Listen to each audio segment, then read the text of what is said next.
Passage of bills. अब bills में हम कितने तरह की बिल्स की बात किए थे कल, कुछ याद आ रहा है? देखिए, नहीं याद आ रहा है तो याद आ जाएगा। Ordinary bills, ordinary bill, Hindi लिख लेंगे साधारण विधेयक।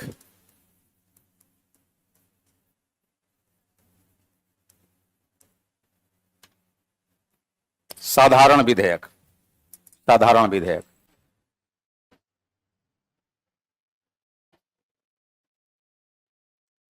फाइनेंशियल बिल्स, वित्तीय विधेयक।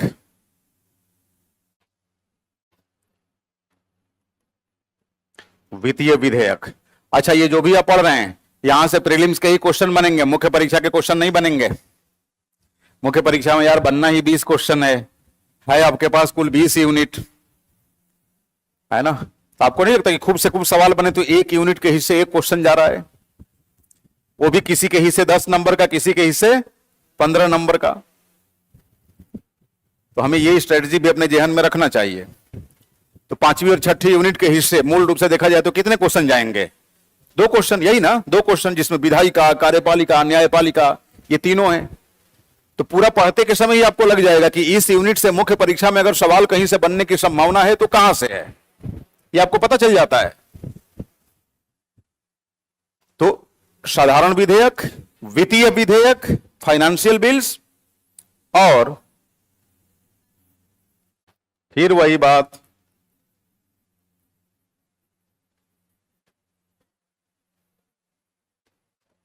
कॉन्स्टिट्यूशनल अमेंडमेंट बिल्स, संविधान संशोधन विधेयक,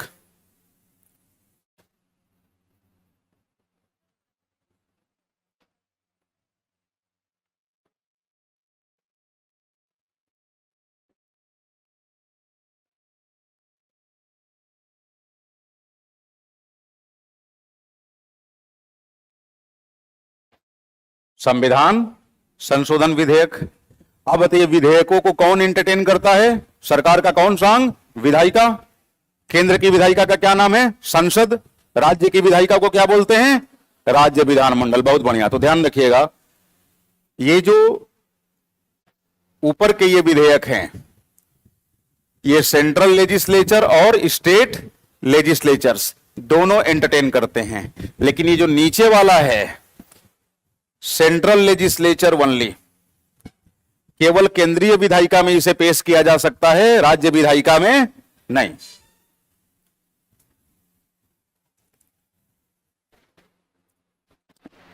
इसको बारीकी से कर लीजिए, क्योंकि स्किल्ड तरीके से इसके बारे में इंफॉर्मेशन आमतौर पे मिलती नहीं है।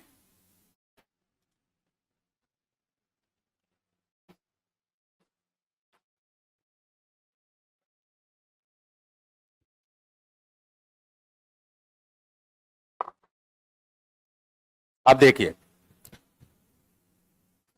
अब मेन मसला किस चीज का है? इसकी गुत्थी सुलझाने का है ना, क्योंकि मन दिमाग के किसी कोने में एक बात कचोट रही होगी कि धन विधेयक को आपने कहां गायब कर दिया।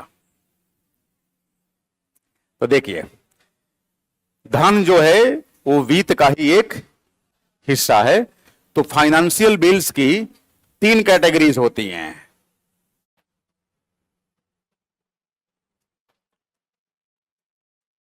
अनुच्छेद 110 परंतु 1 में, अनुच्छेद 112 में,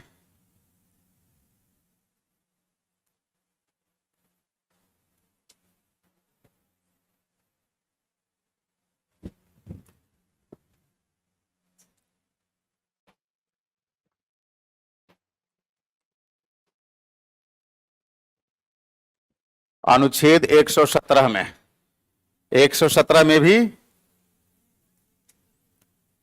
अनुच्छेद 117 परंतु 1, अनुच्छेद 117 परंतु 3, 2 नहीं 3। अब देखिए, जो वित्तीय विधेयक हैं, इन वित्तीय विधेयकों को, मतलब ऐसे वित्तीय विधेयक जिनके विषय वस्तु अनुच्छेद 110(1) या 112 से संबंधित हो, इनको हम लोग क्या बोलते हैं?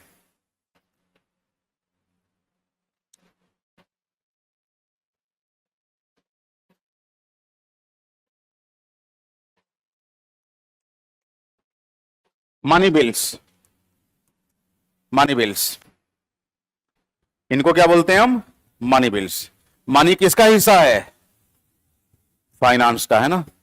दूसरी बात, अनुच्छेद 117, इसमें भी वित्तीय मामले हैं, इसमें भी वित्तीय मामले हैं, लेकिन अनुच्छेद 110 परंतु 1 तथा अनुच्छेद 112 के अतिरिक्त, फिर से सुनो, अनुच्छेद 110 तथा 112 के अतिरिक्त जो अन्य वित्तीय मामले हैं, अन्य वित्तीय मामले, उनसे संबंधित विषय वस्तु 117 में है। तो इसीलिए 117 के तहत जो बिल्स पेश किए जाते हैं उनको हम बोलते हैं अदर फाइनेंशियल बिल्स। और अदर फाइनेंशियल बिल्स की दो श्रेणियां हैं, दो कैटेगरी। क्या बोलेंगे इसको? अदर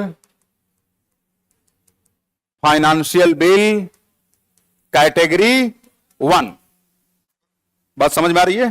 देखिए, ये भी वित्तीय विधेयक ही है 110(1), लेकिन इनको हम किस खास नाम से जानते हैं? धन विधेयक। ये भी वित्तीय विधेयक ही है 112, लेकिन इनको हम किस नाम से जानते हैं? बजट। बजट क्या होता है? मनी बिल के रूप में प्रस्तुत किया जाता है, दो मनी बिल्स के रूप में प्रस्तुत किया जाता है, two money bills. What are they? One is finance bill and other is appropriation bill.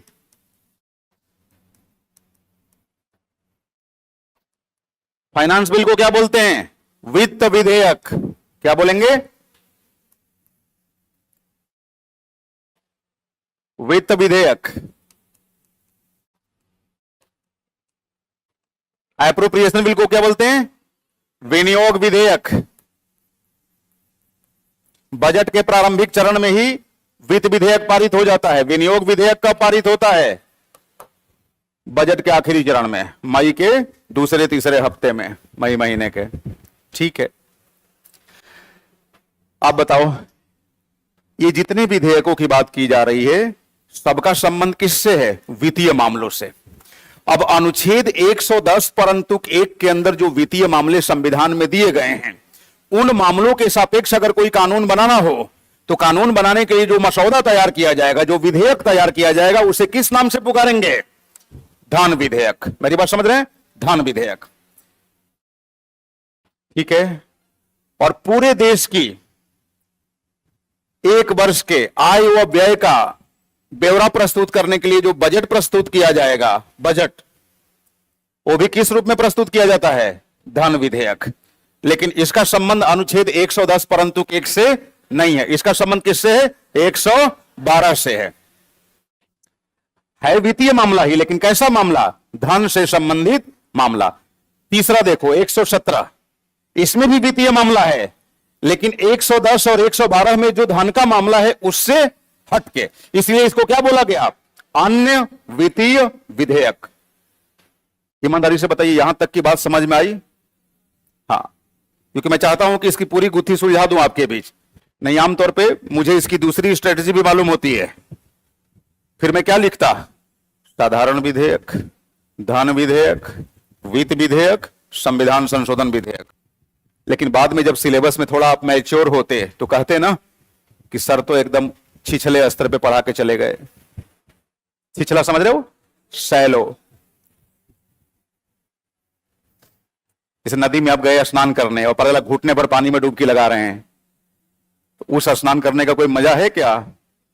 हाँ, जब तक पानी के अंदर ऐसा ना लगे कि अगर पैर पीछे किए तो पानी के नीचे चले जाएंगे, आगे किए तो यहां तक पानी आ जाएगी। नहाने का मजा वहां है। घुटने पर पानी में नहाएंगे, इसका मतलब छिछले पानी में, सैलो वाटर। तो ध्यान से समझिए, ये सारे वित्तीय मामले हैं और वित्तीय मामलों से संबंधित विधेयकों को अलग अलग नामों से पुकारते हैं। अगर 110(1) में दिए गए वित्तीय मामलों को आधार बनाकर कोई कानून बनाने की पेशकश की जाए और उसके लिए बिल तैयार किया जाए, बिल क्या है? कानून की प्रारंभिक अवस्था। बिल ही जब विधायी प्रक्रिया से गुजर जाता है तो किसका रूप धारण कर लेता है? कानून। कानून। अभी बात करेंगे हम कि विधेयक कैसे तैयार होता है, कैसे पेश किया जाता है, कितने चरणों में पास होता है। अभी तो बस आपको मैं विधेयक का प्रकार बता रहा हूं कि कितने तरह के विधेयक होते हैं। तो 110(1) में वित्तीय विषय वस्तु ही है, लेकिन उसके लिए संविधान घोषित कर दिया है कि यहां पर जो वित्तीय मामले हैं इनको हम क्या बोलेंगे? धन का मामला। धन का मामला। 112 यहां भी वित्तीय मामले हैं, लेकिन इन मामलों पर साल में एक ही बार विधेयक पेश किया जाएगा, बार बार, जिसे आम बोलचाल की भाषा में बजट कहा जाएगा। और बजट 2 विधेयकों के रूप में पारित होता है। कौन सा? वित्त विधेयक और विनियोग विधेयक। ये दोनों क्या हैं? धन से संबंधित मामले को अपने अंदर समाहित किए रहते हैं। तो इनको कैसा विधेयक बोलेंगे हम? धन विधेयक। क्या बोलोगे? धन विधेयक। तो अगर कोई आपसे कहे कि वित्त विधेयक, तो समझ जाइएगा कि वित्त विधेयक का संबंध बजट के दौरान शुरुआत में पेश किए जाने वाले विधेयक से है। वो वास्तव में कैसा विधेयक होता है? धन विधेयक होता है। समझ रहे मेरी बात? धन विधेयक। बस अंतर यह होता है कि उसका विषय वस्तु अनुच्छेद 110(1) वाला विषय वस्तु नहीं होता। अन्य प्रकार के धन से संबंधित मामले होते हैं। तो वित्त विधेयक और विनियोग विधेयक ये भी बेसिकली धन विधेयक ही हैं। यही मैं समझाने का प्रयास कर रहा हूं आपको। अब इन सब के अलावा यानी 110(1), 112 इनसे संबंधित मामलों को हटा दिया जाए तो शेष वित्तीय मामलों को हम क्या कहते हैं? अन्य वित्तीय मामले। अब अन्य वित्तीय मामलों में कानून बनाने के संदर्भ में अगर विधेयक प्रस्तुत किया जाए तो उस विधेयक को क्या बोलेंगे? अन्य वित्त विधेयक। अदर मतलब अदर फाइनेंशियल बिल, अन्य वित्तीय विधेयक, अन्य वित्तीय विधेयक। अब इसकी 2 श्रेणियां, अन्य वित्तीय विधेयक श्रेणी 1, अन्य वित्तीय विधेयक श्रेणी 2। अब इस श्रेणी 1 में क्या होगा? आय तथा व्यय दोनों से संबंधित मामले होंगे। श्रेणी 2 में क्या होगा? केवल व्यय, केवल व्यय। लेकिन इसके पहले एक और बात समझ लीजिए। ये जो अन्य वित्तीय विधेयक होते हैं इनमें 110(1) का कोई ना कोई सब्जेक्ट मैटर जरूर होगा। इसके अलावे कुछ दूसरे भी फाइनेंशियल मैटर्स होंगे, उनका संबंध 110(1) से नहीं होगा। यह बात समझ में आ रही है? यानी money matters plus non money matters. Non money matters का मतलब यह नहीं हुआ कि साधारण विधेयक का विषय वस्तु, कई लोग यह समझ लेते हैं है फाइनेंशियल तो मैटर्स कैसे होंगे? फाइनेंशियल ही होंगे। बस प्रिकॉशन यह लेना है कि 117(1) और 117(3) में विधेयक का जो विषय वस्तु होगा वो मिला जुला होगा। वित्तीय मामले होंगे लेकिन उसमें कुछ मामले ऐसे होंगे जो स्पेसिफिकली अनुच्छेद 110(1) में वर्णित हैं। क्लियर है ये बात? हाँ। तो चलिए, विधेयकों के बारे में तो आपने जान लिया कि कितने तरह के विधेयक होते हैं। अब अगर हम इनकी संख्या गिन दें तो आपको नहीं लगता कि 7-8 तरह के हो गए? लेकिन मूल रूप से ये कितने तरह के हैं? साधारण, वित्तीय, संविधान। अच्छा, एक और बात, लोग वित्तीय और वित्त को लेकर कंफ्यूजन पैदा करते हैं। सवाल भी कंफ्यूजन पैदा करेगा। तो इसके लिए आप कैसे तैयार होंगे? इस आधार पे तैयार होंगे कि अगर मामला मान लीजिए क्वेश्चन बजट के कंटेक्स्ट में बात कर रहा है और वित्त विधेयक लिखा, तो आप साफ साफ समझ जाएंगे कि वो धन विधेयक ही है। कई बार गलतियां क्या होती है कि लिख देंगे सब वित्त विधेयक के पारित होने के तरीके, और वित्त विधेयक के पारित होने के तरीके में 117(1) का तरीका गिना देंगे, जबकि वित्त विधेयक का पारित होने का तरीका धन विधेयक जैसा होगा ना। वित्त विधेयक का संबंध 112 से होगा ना। तो थोड़ा इस मुद्दे को लेकर आप सावधान रहेंगे। जो गहराई से इसे नहीं पढ़े होते हैं वो ये सावधानी बरत नहीं पाते। आप ही बताइए, थोड़ी देर पहले तक, मतलब कल ही हम डिस्कस कर लिए थे, कल से पहले तक इस पर क्लैरिटी थी आपको ना? आप कुछ पूछना चाह रहे हैं? पूछ लीजिए कुछ मन में हो तो, डाउट नहीं होना चाहिए कहीं से भी। हाँ चलिए तो आगे बढ़े, अब देखें हम पारित, हाँ पूछ लीजिए। एप्रोप्रिएशन बिल, एप्रोप्रिएट नहीं, एप्रोप्रिएट का मतलब होता है उपयुक्त, एप्रोप्रिएशन मतलब विनियोग।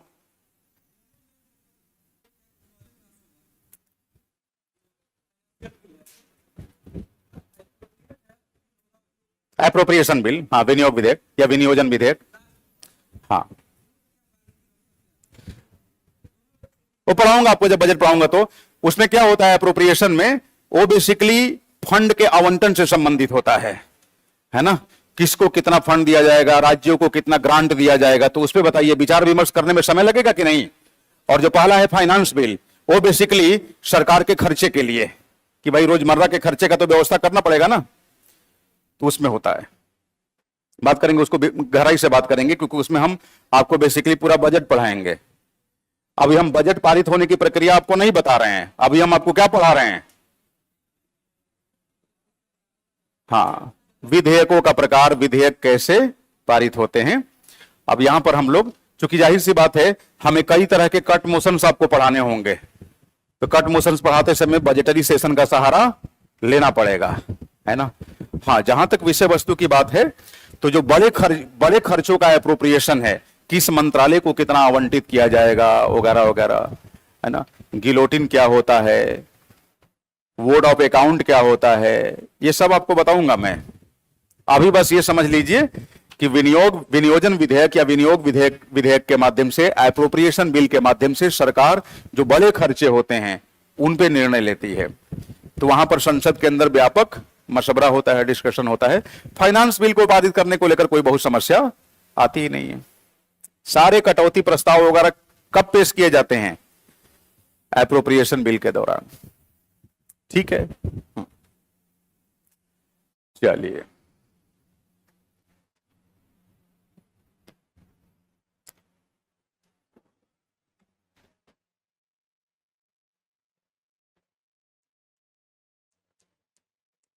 साधारण विधेयक,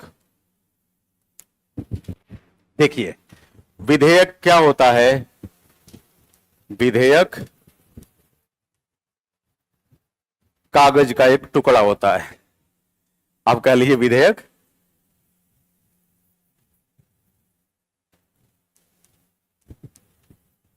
भविष्य में बनने वाले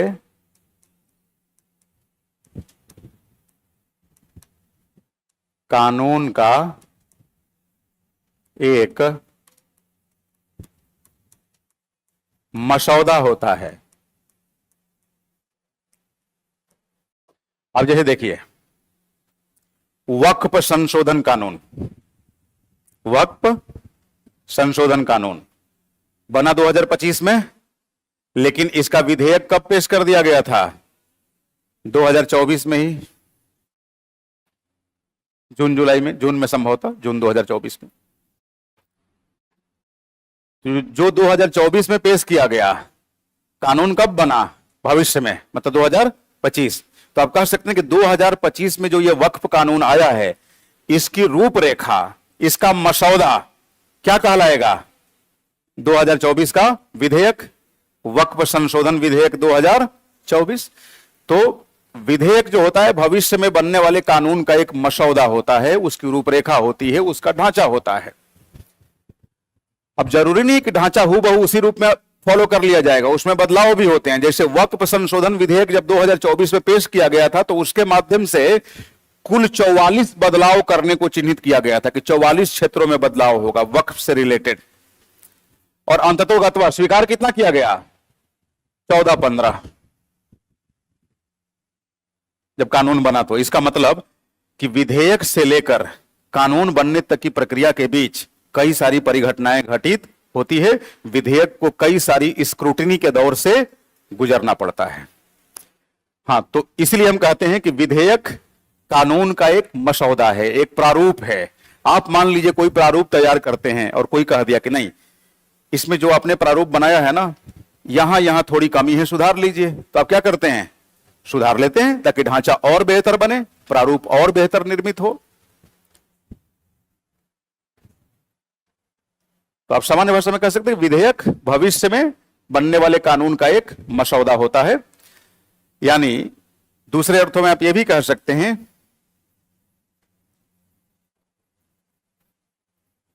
कि विधेयक कानून की कैसी अवस्था है? प्रारंभिक अवस्था। और कानून क्या है? कानून विधेयक की मैच्योर अवस्था। जब विधेयक मैच्योर हो जाएगा तो किस में बदल जाएगा? लेकिन मैच्योर होने के लिए उसे क्या करना पड़ेगा? एक अच्छी खासी यात्रा तय करनी पड़ेगी।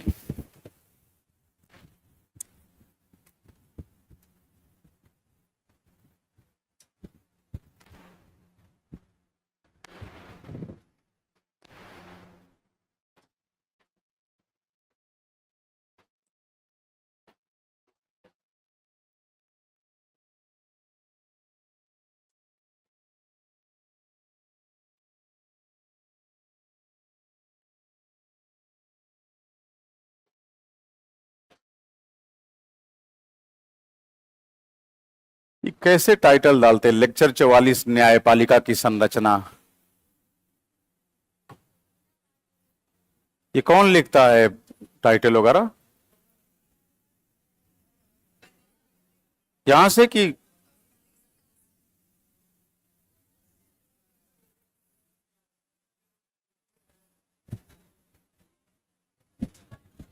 हाँ, कोई जवाबदेही नहीं है। लेकिन लॉजिक ये कहता है कि टीचर से एक बार पूछ लेना चाहिए कि आज का टॉपिक क्या है। ये टॉपिक चेंज करिए, न्यायपालिका थोड़ी चल रहा है, विधायिका के कार्य चल रहा है। एक बार लेक्चर ना शुरुआत में खोल खोल के सबकी टाइटल सुधार लीजिए। 80% लेक्चर की टाइटल उल्टा पुल्टा लिखा हुआ है।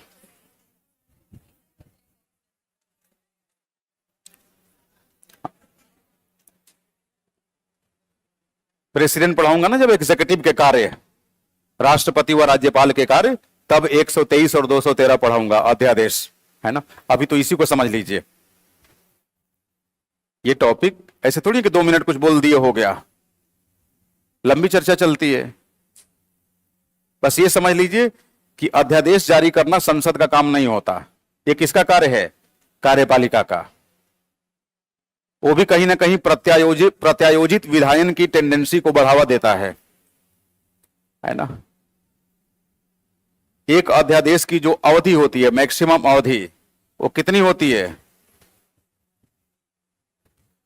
6 महीने और 6 हफ्ते। 6 महीने और 6 हफ्ते। अगर संसद ने उसे एक्सेप्ट कर लिया तब वही अध्यादेश कानून बन जाएगा। नहीं किया तो 6 महीने और 6 हफ्ते कितने हो गए? 6 तिया 180 और उधर 42। 180 और 42 कितने दिन हो गए? 222। 222 ना। एक अध्यादेश की पूरी जीवन लीला 222 दिन की ही होती है ना। हाँ, लेकिन अध्यादेश पूरी तरह से कानून के इक्विवेलेंट होता है। लेकिन यह राष्ट्रपति की विधायी शक्ति नहीं है, यह उनका विधायी दायित्व तो माना जाता है। बात करेंगे इस पे विस्तार से। इनका क्वेश्चन है कि अध्यादेश बिल किस में आता है। पहली बात, यह क्वेश्चन ही गलत है। अध्यादेश को लेकर कोई बिल ओल नहीं पेश किया जाता है ना।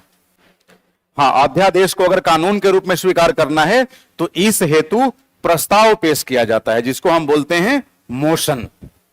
तो जब बिजनेस ऑफ पार्लियामेंट हम लोग पढ़ेंगे तो पहले मोशन, रिजोल्यूशन, ये सारी चीजें सीखेंगे। ठीक है, देखिए अब ये जो विधेयक है, छोड़िए अभी साधारण और वित्त विधेयक, विधेयक भी इनके पेश करने वालों के आधार पर 2 प्रकार के होते हैं।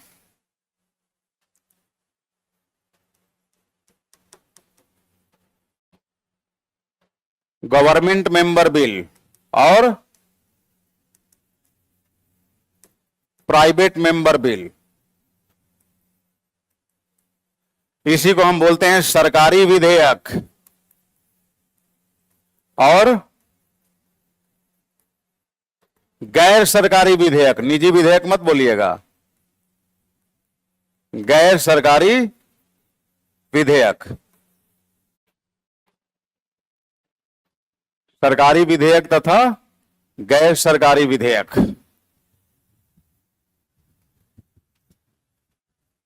सरकारी विधेयक तथा गैर सरकारी विधेयक, ये क्या होता है? मैंने बताया ना कि विधेयक को पेश कौन कर रहा है। अगर विधेयक को मंत्रिपरिषद का कोई व्यक्ति सदन में पेश कर रहा है, कौन व्यक्ति? मंत्रिपरिषद का, यानी कोई मंत्री पेश कर रहा है, तो समझिए कि वो विधेयक किस नाम से जाना जाएगा? पक्का ना, याद रहेगा आपको? ठीक। और अगर मान लीजिए विधेयक किसी ऐसे व्यक्ति के द्वारा, किसी ऐसे सांसद के द्वारा पेश किया जा रहा है जो मंत्रिपरिषद का हिस्सा नहीं है, अच्छा, चाहे वो पक्ष का हो या फिर विपक्ष का भी हो सकता है, वैसे विधेयक को क्या बोला जाएगा? गैर सरकारी विधेयक। क्लियर ये बात? अब बच्चों के मन में यह सवाल आता है कि क्या संविधान संशोधन विधेयक गैर सरकारी सदस्य पेश कर सकता है? कर सकता है, बिल्कुल कर सकता है, लेकिन समस्या यह है कि पीठासीन अधिकारी उसको घास डालेंगे ना, सवाल ही नहीं उठता। तो इसलिए आमतौर पे ज्यादातर विधेयक कौन पेश करता है? मंत्री लोग ही पेश करते हैं, क्योंकि उनको मालूम है ना कि शासन की जरूरतें क्या है। और ये भी जान लीजिए, अगर प्राइवेट मेंबर अगर कोई है और रूलिंग पार्टी का है, तो वो क्यों पेश करेगा भाई? मंत्री नहीं है क्या? उसी की तो सरकार है। और अगर ऑपोजिशन से कोई पेश कर रहा है, तो पीठासीन अधिकारी ज्यादातर संभावना बनती है कि उसको मना कर दे, क्योंकि उसे मालूम है कि इसके पेश करने से कुछ होता नहीं है, अभी विधेयक दम तोड़ देगा थोड़ी देर में, सदन का बेशकीमती समय बर्बाद होगा। लेकिन सैद्धांतिक रूप से अगर कोई कहे कि वो पेश कर सकते हैं नहीं, तो जवाब क्या होगा? हां, कर सकते हैं, कर सकते हैं। ठीक है, तो देखिए अब हम देखते हैं कि संसद के भीतर साधारण विधेयक कैसे पारित होता है, फिर धन विधेयक कैसे पारित होता है, ये तमाम चीजें फिर आपको मैं संविधान के अंदर अनुच्छेद 108 की तरफ ले जाऊंगा, जहां विधेयकों पर जारी गतिरोध को दूर करने का प्रयत्न किया जाता है।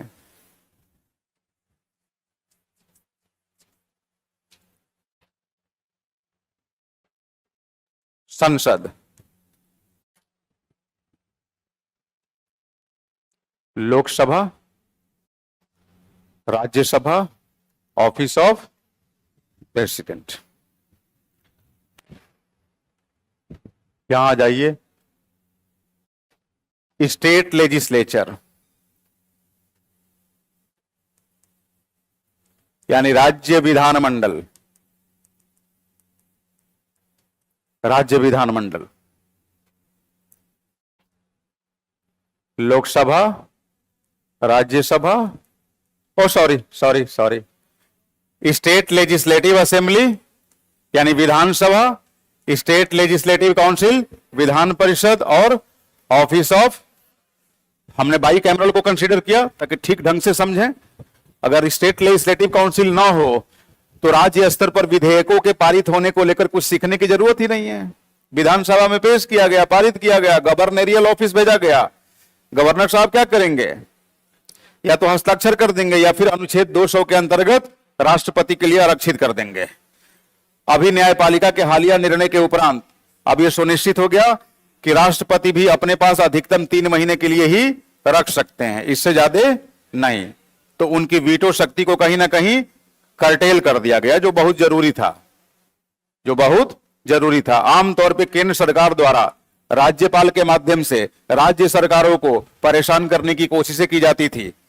और मैं ये नहीं कह रहा हूं कि इसी केंद्र सरकार के द्वारा, हिंदुस्तान में जब भी अलग अलग पार्टियों की भी सरकारें रही, तब भी केंद्र के द्वारा राज्यों के मामले में बेवजह का हस्तक्षेप पैदा होता था। खैर,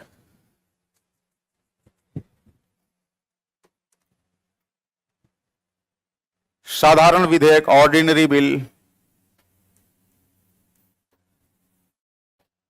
ध्यान रखिएगा, ऑर्डिनरी बिल संसद के किसी भी सदन से प्रारंभ किया जा सकता है। पहली बात, यह संसद के किसी भी सदन में प्रवेश दिया जा सकता है, प्रारंभ किया जा सकता है। चाहें तो आप इसे लोकसभा से प्रारंभ करें, चाहें तो राज्यसभा से। अब देखिए, लोकसभा से प्रारंभ होगा तो लोकसभा में तय प्रक्रिया को पूरा करने के बाद कहां जाएगा? राज्यसभा के पास। राज्यसभा में तय प्रक्रिया पूरी कर लेगा तो कहां आएगा? महामहिम के पास। फिर महामहिम के पास भी कुछ प्रक्रियाओं को पूरा करना पड़ेगा। इससे सारी चीजें समझेंगे हम लोग। सबसे पहले हम मान के चलते हैं कि माना कि साधारण विधेयक राज्यसभा में पेश किया गया। मैं थोड़ा यहां उल्टी गंगा बहाऊंगा क्योंकि आमतौर पे वहां पर डिस्कशन आते आते लोग ब्लॉक कर देते हैं मामला और फिर आपके अंदर एक कंफ्यूजन बना रहता है। ऑर्डिनरी बिल माना कि राज्यसभा में प्रारंभ किया गया, राज्यसभा में पेश किया गया। ध्यान रखिएगा, राज्यसभा में या लोकसभा में पेश करने से पहले राष्ट्रपति की पूर्वानुमति की कोई आवश्यकता। लेकिन एक अपवाद है, अगर अनुच्छेद 3 के अंतर्गत किसी राज्य का नाम बदलने के लिए, किसी नए राज्य का गठन करने के लिए, किसी राज्य की सीमा या क्षेत्रफल में बदलाव लाने से संबंधित अगर विधेयक पेश किया जाएगा तो राष्ट्रपति की पूर्वानुमति से किया जाएगा। होगा साधारण विधेयक ही, ये एक्सेप्शन है। मेरी बात समझ रहे हैं? अनुच्छेद 3 के अंतर्गत पेश किए जाने वाले साधारण विधेयकों के लिए राष्ट्रपति की पूर्वानुमति आवश्यक होती है। इसके अलावे किसी भी साधारण विधेयक को संसद में प्रस्तुत करने से पहले राष्ट्रपति की पूर्वानुमति की कोई आवश्यकता नहीं है। इसे संसद के किसी भी सदन से प्रारंभ कर सकते हैं। माना कि इसे राज्यसभा से प्रारंभ किया गया, राज्यसभा में यह किस बहुमत से पारित होगा? साधारण बहुमत। बहुमत का प्रकार आपको पढ़ा चुका हूं मैं। सदन में उपस्थित तथा मतदान में शामिल हो रहे सदस्यों की कुल संख्या का आधे से अधिक, साधारण बहुमत। अब सदन में उपस्थित ऐसे कितने सदस्य चाहिए होते हैं, मतलब ऐसे कितने सदस्यों की सदन में उपस्थिति आवश्यक है ताकि सदन की कार्यवाही चलाई जा सके? इसके लिए एक कंसेप्ट चलता है, कोरम ऑफ हाउस, सदन की गढ़ पूर्ति। सदन की गढ़ पूर्ति ये 1/10 होती है, 1/10 ऑफ टोटल स्ट्रेंथ। तो राज्यसभा की टोटल स्ट्रेंथ 245 है, तो 245 का 1/10 कितना होगा? 25। अगर राज्यसभा में 25 सदस्य भी उपस्थित हैं तो राज्यसभा की कार्यवाही चलेगी। 25 से कम हो गए तो कार्यवाही नहीं चलेगी क्योंकि गढ़ पूर्ति नहीं हो पाई। क्लियर ये बात? ठीक। अब राज्यसभा में साधारण बहुमत से इसे पारित किया जाएगा। पारित करने के बाद क्या होगा? फिर ये लोकसभा में जाएगा। लोकसभा भी माना कि इसे साधारण बहुमत से पारित कर दी। किससे पारित कर दी? क्योंकि साधारण बहुमत से ही यह पारित किया जाता है। अगर लोकसभा ने पारित कर दी तो अब कहां आ जाएगा? ये महामहिम के पास। और अगर लोकसभा ने पारित नहीं किया तो the bill will die, bill खत्म हो जाएगा। ये ध्यान रखिएगा, बिल समाप्त हो जाएगा। क्योंकि लोकसभा गतिरोधक सदन नहीं मानी जाती। गतिरोधक सदन की भूमिका कौन निभाता है? मेरी बात समझ पाए हैं? हाँ, हम क्या करते हैं, सीधे सपाट विधेयक को प्रवेश दिलाएंगे लोकसभा से। राज्यसभा कैसे गतिरोध पैदा करेगी सब कुछ बता देंगे, लेकिन एक ये छोटा सा पॉइंट फिर हम लास्ट में छोड़ देते हैं। न बच्चों का ध्यान जाता है और संभवतः टीचर का भी ध्यान नहीं जाता, और यहां से स्टेटमेंट पूछ दे तो बच्चे उलझ जाते हैं। फिर से सुनो, गतिरोधक सदन कौन सा होता है? सेकेंड हाउस ही गतिरोधक सदन होता है। ध्यान रखिएगा, हमारी विधायी व्यवस्था में केवल second house deadlock causing house है। इवन सेकेंडरी हाउस भी डेडलॉक कॉसिंग नहीं है। यानी बाई कैमरल स्टेट लेजिस्लेचर के अंदर जो स्टेट लेजिस्लेटिव काउंसिल होती है, राज्य विधान परिषद होती है, वो भी गतिरोधक सदन नहीं कहलाती। विलंबनकारी सदन आप उसे कह सकते हैं, लेकिन गतिरोधक सदन, गतिरोधक का मतलब यह हुआ कि बिल को पारित करने को लेकर एक ऐसा विवाद पैदा हो गया जो विवाद निपटने का नाम नहीं ले रहा है। तो इसके लिए सदन के मतलब संसद के दोनों सदनों की साझी बैठक बुलाई जाती है राष्ट्रपति के आदेश पर। अनुच्छेद 108 इसकी पेशकश करता है, और उस साझी बैठक में क्या होगा? साधारण बहुमत से विधेयक पर निर्णय होगा। स्टेट लेजिस्लेचर के अंदर ऐसी कोई व्यवस्था नहीं है, संविधान मौन है। विधेयक अगर राज्यसभा के रास्ते प्रारंभ किया गया, लोकसभा ने उसे खारिज कर दिया, तो फिर विधेयक वहीं पर समाप्त हो जाएगा। लोकसभा गतिरोध पैदा नहीं करती, या तो पारित कर देगी या खत्म कर देगी। साधारण विधेयकों के संदर्भ में। याद रहेगी ये बात। राष्ट्रपति का एपिसोड अभी बाद में समझेंगे, एक बार इस विधेयक को लोकसभा के रास्ते लाते हैं और फिर पूरी प्रक्रिया समझते हैं, तब राष्ट्रपति के बारे में एक ही साथ जानेंगे। देखिए, माना कि ऑर्डिनरी बिल लोकसभा में पेश किया गया, लोकसभा इसे क्या करेगी? साधारण बहुमत से पारित करेगी। पारित करने के बाद यह विधेयक कहां जाएगा? राज्यसभा में। राज्यसभा भी इसे साधारण बहुमत से पारित करेगी। राज्यसभा के पास कई सारी चॉइसेस है, या तो साधारण बहुमत से पारित कर दे, या पारित करने से मना कर दे, आउटराइटली मना कर दे कि नहीं करेंगे पारित। तीसरा, XYZ अमेंडमेंट सुझाकर इस विधेयक को लोकसभा को वापस कर दे और लोकसभा ने इसे पारित करने से मना कर दे, इनके बदलावों को स्वीकारने से मना कर दे और हूबहू जिस रूप में विधेयक था उसी रूप में विधेयक को वापस भेज दे। चौथा, मौन हो जाए, न पारित करेंगे न मना करेंगे। तो इस मौन व्रत का समय सीमा क्या होगा? 6 मंथ। समझ रहे मेरी बात? 6 मंथ।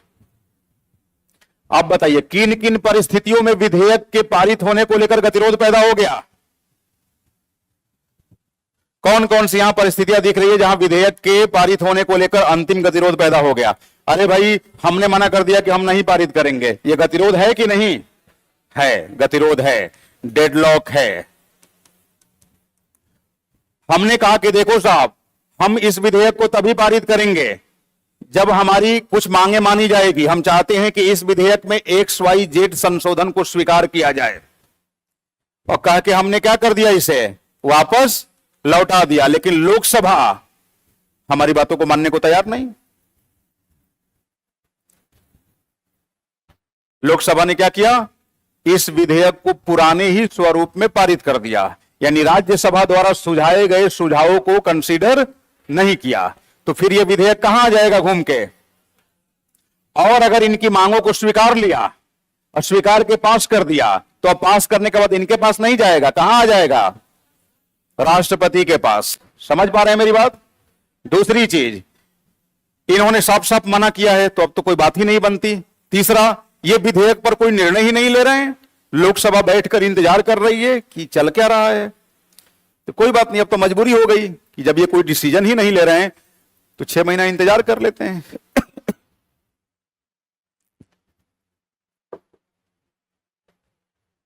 तो यहां पर क्या होगा? 6 महीने तक इंतजार किया जाएगा। 6 महीने की समय अवधि के बाद अब गतिरोध को कैसे दूर किया जाएगा? अनुच्छेद 108 कहता है कि भारत के राष्ट्रपति संसद के दोनों सदनों की क्या बुलाएंगे? हाँ, ज्वाइंट सीटिंग बुलाएंगे, साझी बैठक बुलाएंगे। तो दोनों सदनों की साझी बैठक में इस विधेयक पर अंतिम रूप से जारी गतिरोध को दूर करने का प्रयास किया जाएगा। समझ रहे मेरी बात? इस विधेयक पर जारी गतिरोध को दूर करने का प्रयास किया जाएगा। अच्छा, ज्वाइंट सीटिंग की अध्यक्षता कौन करेगा? यहां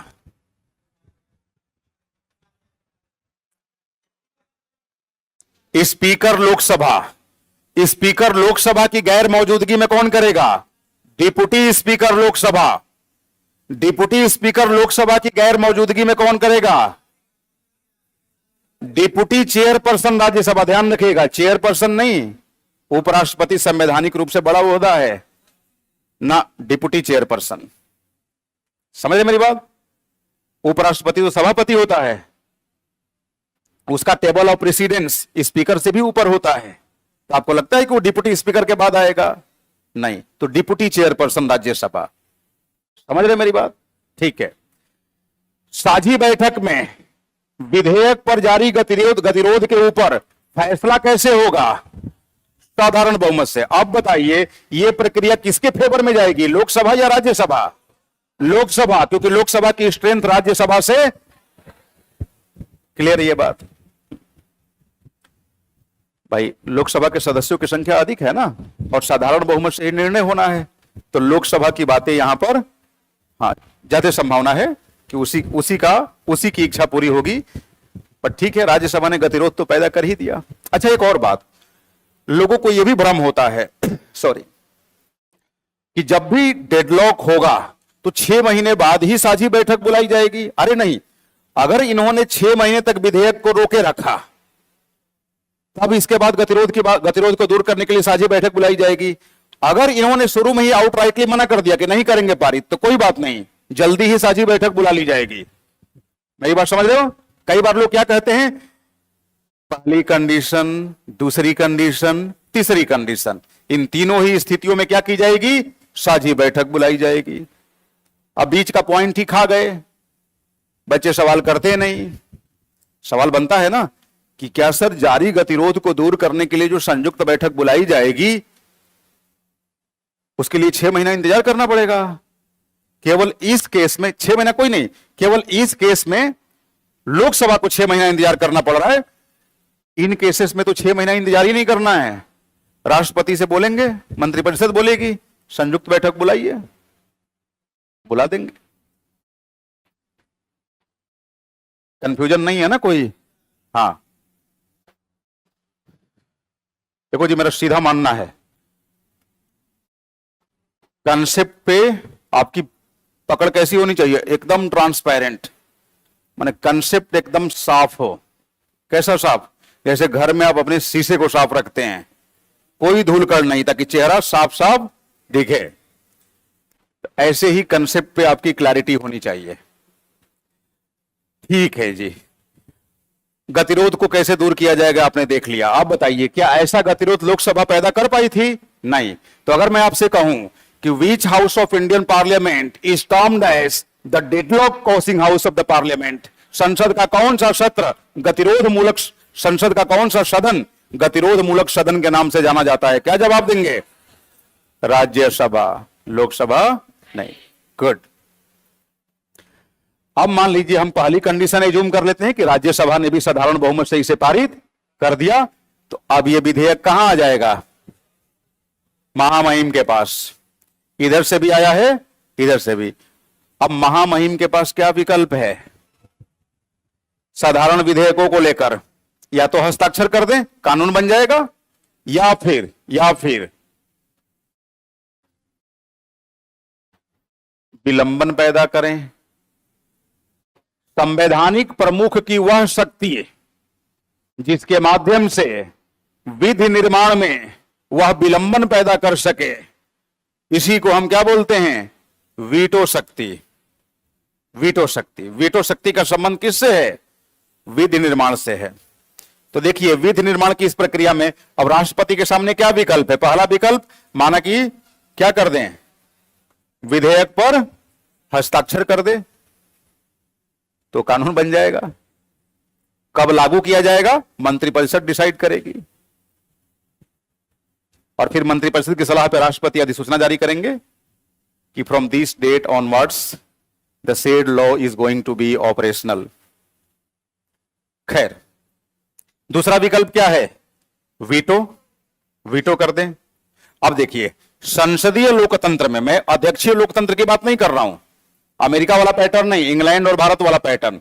संसदीय लोकतंत्र में संविधान प्रमुख के पास जो वीटो शक्तियां होती है वो 3 तरह की होती है।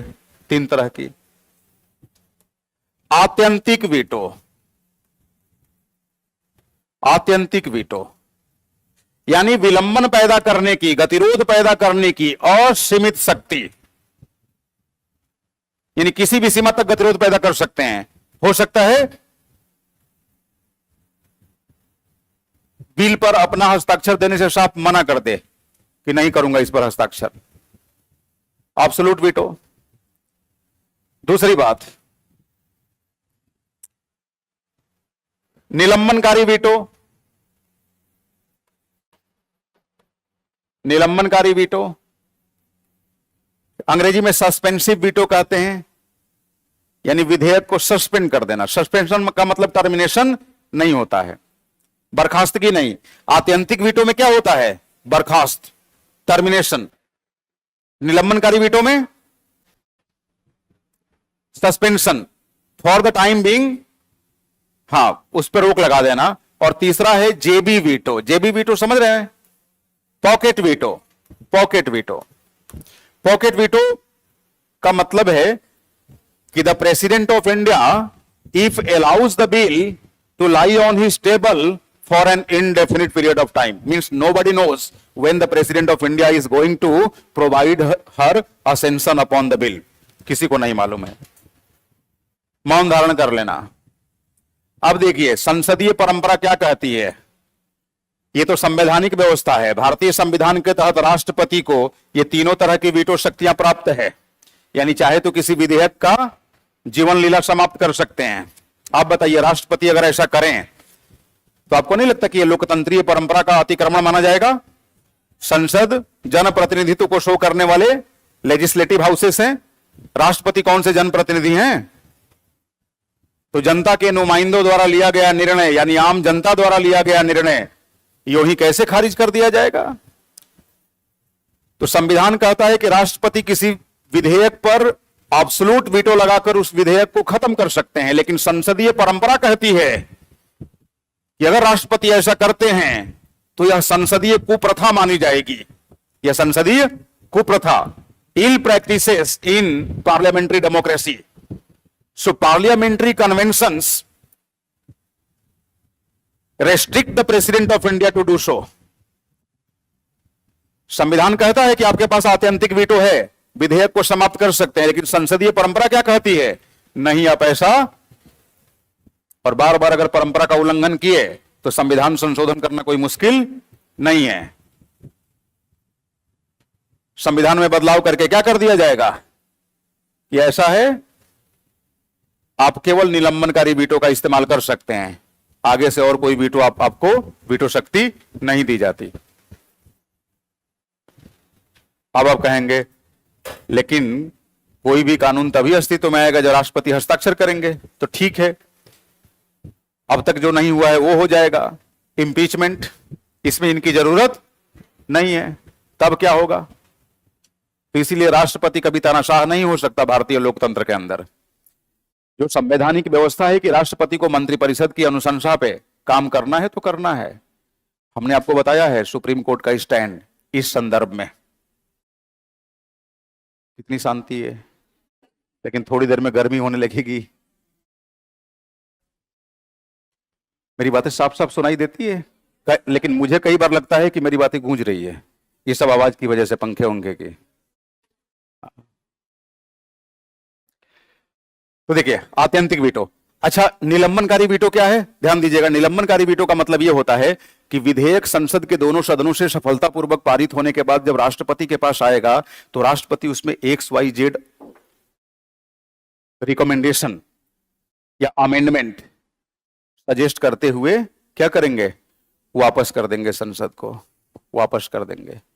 अब संसद अगर उस विधेयक को फिर दोबारा पारित करे राष्ट्रपति की बातों को मानते हुए या अपने पूर्ववत स्वरूप में ही, यानी नहीं मानते हुए, दोनों ही परिस्थितियों में जब दोबारा विधेयक दोनों सदनों से सफलतापूर्वक पारित होने के बाद राष्ट्रपति के पास आएगा तो अब राष्ट्रपति के लिए बाध्यकारी होगा अपना हस्ताक्षर करना, निलंबनकारी वीटो। लेकिन फिर भी वीटो तो है, विधायी प्रक्रिया में राष्ट्रपति ने विलंबन तो पैदा कर ही दिया ना। ठीक। जेबी वीटो, जेबी वीटो में क्या होता है कि राष्ट्रपति विधेयक को कहां रख लेते हैं? जेबोब में नहीं, है तो इसे बोला जाता है, मतलब विधेयक पर कोई निर्णय नहीं ले रहे हैं। कई लोग ये कहते हैं कि ये बताइए, हाँ कुछ ऐसे, हालांकि नहीं, चुटकीले टाइप की बातें बोली जाती है इनफॉर्मली, कि मान लीजिए राष्ट्रपति मर गया तो जेबी वीटो का क्या होगा? उसकी जेब में ही चला जाएगा। राष्ट्रपति जेब में लेके नहीं घूमते विधेयक को, वो उनके टेबल पे होता है, उनके कार्यालय में होता है, उस पर वो निर्णय नहीं लेते। अब आप कहेंगे क्यों नहीं लेते? क्या उनकी मर्जी है? नहीं है, मंत्रिपरिषद ही रोक देती है कि ऐसा है, अभी इसको पारित करने की आवश्यकता नहीं है। देश में कुछ अलग माहौल बना था, इसलिए विधेयक को मजबूरी में पारित करना पड़ा था, ऑपोजिशन वालों का दबाव था। अब वो मुद्दा ठंडा पड़ गया है, रखे रहिए, बाद में देख लेंगे है ना। और अगर मान लीजिए अपनी मर्जी से राष्ट्रपति अपनी मर्जी चलाने लगे तो फिर उन्हीं के लिए मुश्किल हो जाएगा। जबकि जेबी वीटो का अगर दुरुपयोग किया जाए तो भारत का राष्ट्रपति तानाशाह की स्थिति में आ सकता है कुछ समय के लिए। पता चला कोई भी विधेयक आया, संसद के दोनों सदनों से पारित होने के बाद राष्ट्रपति कोई निर्णय ही नहीं ले रहे हैं, चुप लगा गए हैं। हाँ, बट ये माना जाता है कि भारत के राष्ट्रपति के पद पर जो व्यक्ति बैठा है उसे मालूम है कि संसदीय मर्यादा क्या होती है, संवैधानिक प्रमुख की शख्सियत को किस तरीके से जनता के बीच प्रस्तुत करना होता है, इन तमाम चीजों का ध्यान रखा जाता है। अच्छा, लाइट नहीं है क्या लंबे समय से?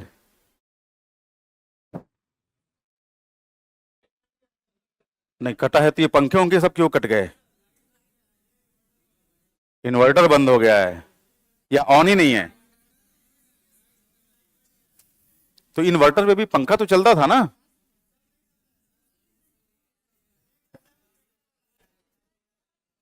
ये भी नहीं चलता अच्छा, ऑपरेटर वाला चलता है।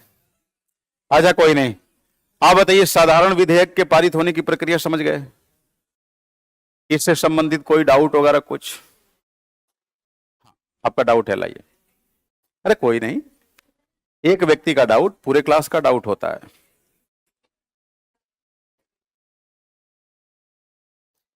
इनका करेंगे सर विदाई समारोह का उत्सव आपके साथ करना है।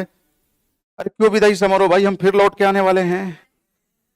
हाँ, आप लोग हमें विदा कर देना चाहते हैं कि अब नहीं आना अच्छा, इस विजिट के लिए हाँ देखिए, ये तो भाई आप लोगों की चिंता जायज है, लेकिन अब इसमें बेसिकली कहते हैं ना कि आउट ऑफ जुरिस्डिक्शन, ये इनका कंसर्न है कि हमारा टेस्ट तो हुआ लेकिन टेस्ट का आंसर शीट, इस संदर्भ में हमने संबंधित लोगों से बात किया था, बट उनका यही कहना था कि सर वो जांच होगा, उनको दिया भी जाएगा। अभी शायद बीपीएससी मेंस होने वाला है, तो पूरा जो मैन पावर है उसी में लगा हुआ है ना।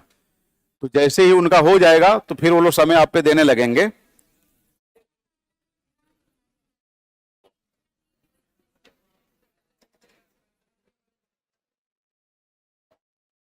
हाँ, देखिए संयुक्त बैठक में भी चूंकि साधारण बहुमत से ही निकाला जाता है ना निर्णय, संयुक्त बैठक में भी साधारण बहुमत से ही विधेयक पे जारी गतिरोध को दूर किया जाता है, सिंपल मेजोरिटी। तो इनका क्वेश्चन है कि लोकसभा और राज्यसभा के सदस्यों की पहचान कैसे होती है?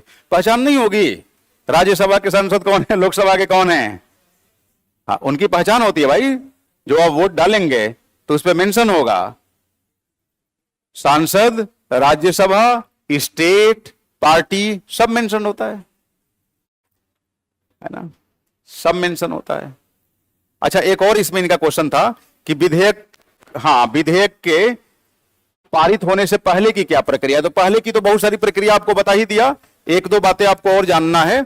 अब जैसे मान लीजिए कि मंत्रिपरिषद ने किसी विषय पर कानून बनाने के लिए उस कानून का मसौदा तैयार किया, ठीक, मसौदा तैयार होगा तो जाहिर सी बात है कोई ना कोई प्राइवेट या गवर्नमेंट मेंबर उसे पेश करेगा। जैसे ही सदन में उसे लाया जाएगा, ध्यान रखिएगा, जैसे ही वो लाया जाएगा तुरंत सदन के पीठासीन अधिकारी उसे किसको सौंप देंगे? संयुक्त समिति को सौंप देंगे, संसद की। अब मान लीजिए शुरुआत में विधेयक में कुल 60 प्रविष्टियां हैं, 60 एंट्रीज हैं, तो संयुक्त समिति क्या करेगी? संयुक्त समिति या सेलेक्ट कमिटी, वो डिपेंड करता है कि विधेयक का विषय क्षेत्र क्या है, उसके अनुसार। अब वहां पर जो संसदीय समिति के पास जाएगा तो संसदीय समिति उसमें आवश्यक स्क्रूटिनी करेगी। स्क्रूटिनी मतलब अगर 60 प्रविष्टियां हैं तो देखा जाएगा कि नहीं 60 क्या 45, केवल 45। फिर उसके बाद सदन में वो लाया जाएगा। तो ध्यान रखिएगा, जब पहली बार लाया जाएगा विधेयक तो विधेयक को पढ़ा जाएगा कि यह विषय है। पढ़ने के बाद पीठासीन अधिकारी क्या करेंगे? संसदीय समिति के पास उसे रेफर कर देंगे। ये पहली रीडिंग होती है विधेयक की, और जब समिति उसमें स्क्रूटनी कर देगी तो स्क्रूटनी के बाद फिर विधेयक को लाया जाएगा पटल पे। संसद में वो पेश हो चुका है लेकिन दोबारा फिर पटल पे उसे सरफेस किया जाएगा, प्रस्तुत किया जाएगा, सामने रखा जाएगा लोगों के। पहले कितनी प्रविष्टियों के साथ था, कितनी एंट्रीज के साथ था? 60। अब कितनी एंट्रीज रह गई? आफ्टर स्क्रूटनी 45 है ना। अब उस 45 एंट्रीज के साथ एक बार फिर से सदन को अवगत कराना होगा ना कि इस विधेयक के कितने विषय वस्तु हैं, तो सेकेंड रीडिंग होगी। सेकेंड रीडिंग हो गई। अब सेकेंड रीडिंग के बाद क्या किया जाएगा, विधेयक पर वोटिंग कराई जाएगी। वोटिंग, और ध्यान रखिएगा वोटिंग से पहले भी विधेयक को एक बार रीड किया जाएगा, मतलब थर्ड रीडिंग। जो वोटिंग के दौरान जो रीडिंग होती है उसको क्या बोलते हैं, थर्ड रीडिंग। तो एक सदन में विधेयक इसी प्रकार 3 रीडिंग से गुजरकर जाता है। इसको बोलते हैं प्रथम वाचन, द्वितीय वाचन और तृतीय वाचन। अगर विधेयक को लेकर व्यापक स्तर पे आम सहमति नहीं बन पा रही है ना, तो वैसे में किसके पास भेजा जाता है उसे, संयुक्त समिति के पास, है ना, ज्वाइंट पार्लियामेंट्री कमेटी। जैसे वक्फ विधेयक जो था वो ज्वाइंट पार्लियामेंट्री कमेटी के पास था। भाजपा के एक नेता के नेतृत्व में, क्या नाम था उनका, अंबिका पाल, अंबिका जी, अंबिका पाल, हाँ जगदंबिका पाल, ठीक कह रहे हो, हम अंबिका बोल रहे हैं, जगदंबिका पाल, हाँ ठीक है। तो ये फर्स्ट रीडिंग, सेकंड रीडिंग और थर्ड रीडिंग होती है। हाँ जी, जोर से बोलिए बेटा, आपकी आवाज नहीं आई।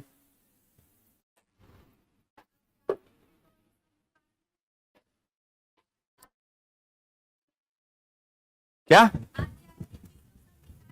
हाँ जी, है ना, बिल्कुल है। तभी तो मैंने बोला कि संविधान राष्ट्रपति को आत्यंतिक वीटो देता है, लेकिन संसदीय परंपराएं उन्हें इस वीटो का प्रयोग करने से रोकती है।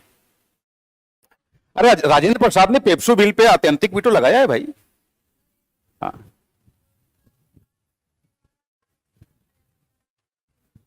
हम्म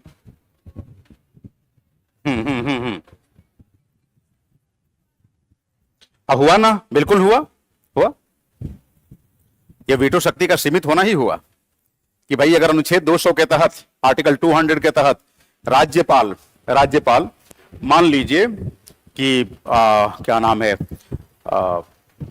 राष्ट्रपति की अनुमति के लिए कोई विधेयक आरक्षित कर रहा है, आरक्षित किया, तो उस आरक्षित विधेयक पर राष्ट्रपति अपनी सहमति 3 महीने के भीतर भीतर देंगे।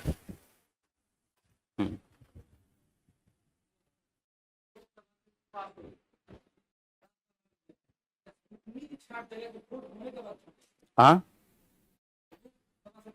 हाँ, नहीं थर्ड रीडिंग तो अब उसके बाद होगा ना, नहीं तो सेकंड थर्ड तो ओवरलैप कर जाएगा। जैसे पहले पेश करेंगे शुरुआत में तो फर्स्ट रीडिंग, फिर किसके पास जाएगा, पार्लियामेंट्री कमेटी के पास, उसके स्क्रूटनी के बाद जब दोबारा सरफेस किया जाएगा तो सेकंड रीडिंग, सेकंड रीडिंग के बाद क्या किया जाएगा, वोटिंग किया जाएगा, वोटिंग के बाद फिर थर्ड रीडिंग, उसके बाद अगले सदन में।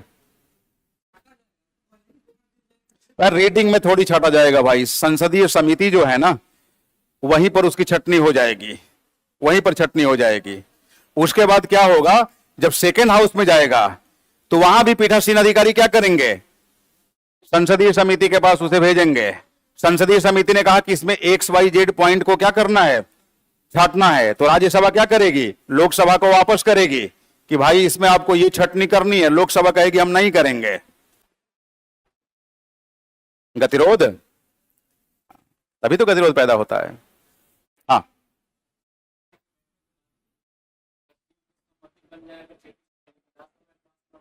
हाँ हाँ, तो ठीक है ना, राज्यसभा में मान लीजिए पास नहीं होता है तो गतिरोधी तो पैदा होगा, ज्वाइंट सिटिंग बुलाई जाएगी।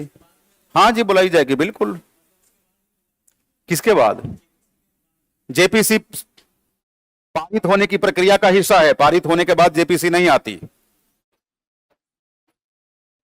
गतिरोध कब आएगा, गतिरोध ये हुआ ना कि भाई विधेयक हम पारित ही नहीं करेंगे, राज्यसभा मना कर देगी, पारित ही नहीं करेंगे, चाहे 6 महीने तक विथ होल्ड रखे या अमेंडमेंट रिकमेंड करके वापस करे, लेकिन उस अमेंडमेंट को लोकसभा ना माने। समझ रहे हैं आप, ये कहना चाह रहे हैं, शायद पूछना चाह रहे हैं कि जब ज्वाइंट पार्लियामेंट्री कमेटी की अनुशंसा आ जाएगी कि हाँ विधेयक का यही स्वरूप है, तो फिर क्या उसके बाद राज्यसभा उस विधेयक को मना ही कर सकती है? कर सकती है। सवाल आपका सिंपल यही था।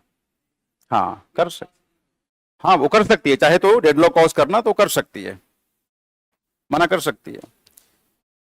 लो, ऐसा थोड़ी है कि ज्वाइंट पार्लियामेंट्री कमेटी के पास चला जाएगा तो उस पर डेडलॉक कॉज होगा ही नहीं। संयुक्त समिति में बेसिकली दोनों सदनों के जिम्मेदार सदस्यों को रखा जाता है। संसदीय समितियां पढ़ाते समय आपको ये सब पढ़ाऊंगा, public account committee, ad hoc committee, है ना, ये तमाम चीजें, स्टैंडिंग कमेटी, अस्थाई समिति, ये सब। तो चलो जी, हमने सेंट्रल लेजिस्लेचर के अंदर यानी केंद्रीय विधायिका के अंदर साधारण विधेयकों के पारित होने की प्रक्रिया को समझ लिया। अब आप हेडिंग डालेंगे वित्तीय विधेयकों के पारित होने के तरीके। और अभी केंद्रीय लेजिस्लेचर तक ही हम लोग कर रहे हैं, राज्य विधायिका में आगे करेंगे, मतलब आगे मतलब अब आने के बाद आज कहां हो पाएगा।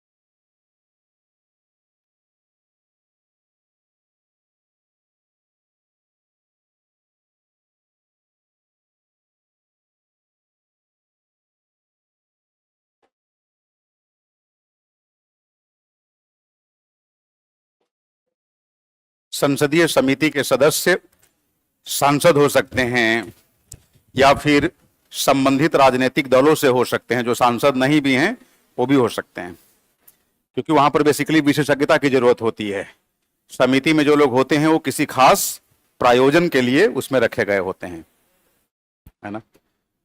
तो तमाम तरह की पार्लियामेंट्री कमिटीज में आपको ऐसे ऐसे लोग मिलेंगे जो लेजिस्लेचर नहीं हैं लेकिन पार्लियामेंट्री कमिटीज के सदस्य है। राजनीतिक दल क्या करता है कि अपने नेताओं को एकोमोडेट करने के लिए भी जोड़ लेता है। वहां भी गड़बड़ करते हैं सब। जब योग्यता को ही वरीयता देना है तो योग्य लोगों को जोड़िए। बट ज्यादातर संसद की तुलना में तो योग्य वहां होते ही हैं। तो हम लोग आज की चर्चा को यहीं विराम देते हैं, क्योंकि वित्तीय विधेयक के पारित होने की प्रक्रिया बताऊंगा तो 1 घंटा लगभग चला जाएगा। हाँ, बस हेडिंग लिख लीजिए ताकि जब हम आए तो आप मुझे याद दिला सके। उम्मीद करता हूं इतने लंबे समय से चले आ रहे पॉलिटी के सिलेबस का मिला जुलाकर आपने ठीक ठाक आनंद उठाया होगा। हाँ, तो जल्दी होगी हमारी अगली मुलाकात। Thank you. हाँ, बोलना चाहते हैं आ जाइए। अभी तो आ जाइए, आ जाइए।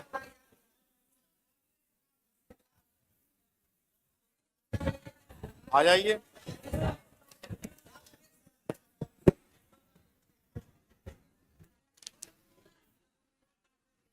ना राष्ट्रपति किसी विधेयक में संशोधन नहीं कर सकते, संशोधन के लिए रिकमेंड कर सकते हैं, है ना। वो बताया ना निलंबनकारी वेटो में। हाँ, बताइए बताइए। चलिए, लास्ट क्लास में हम लोगों ने पढ़ा था कि संसदीय शासन प्रणाली के अंदर विभिन्न प्रकार की सरकारें होती हैं, है ना, जिसमें हमने बात किया था। ये क्यों बंद हो गया भाई? ऑन करूं? जिसमें हमने माइनॉरिटी गवर्नमेंट के बारे में पढ़ा था, है ना, शैडो कैबिनेट टाइप गवर्नमेंट के बारे में पढ़ा था, कैबिनेट फॉर्म ऑफ गवर्नमेंट पढ़ा था, prime ministerial form of government पढ़ा था, कोalition गवर्नमेंट पढ़ा था। ये सारी चीजें पढ़े थे ना आप? हाँ, शायद यही लास्ट टॉपिक ऑफ डिस्कशन था। हाँ,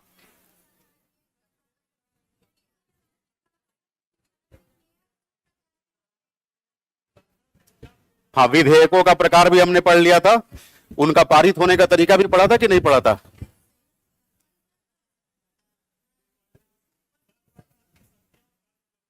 हाँ, हाँ। नहीं, बजट कैसे पास होता है अभी पढ़े नहीं है, बजट आपको पढ़ाऊंगा। हाँ, बजट वैसे आप इकोनॉमिक्स पॉइंट ऑफ व्यू से पढ़े होंगे, एक बार मुझसे भी पढ़ना कॉन्स्टिट्यूशनल एंगल से। एक मिनट, एक व्यक्ति, हाँ।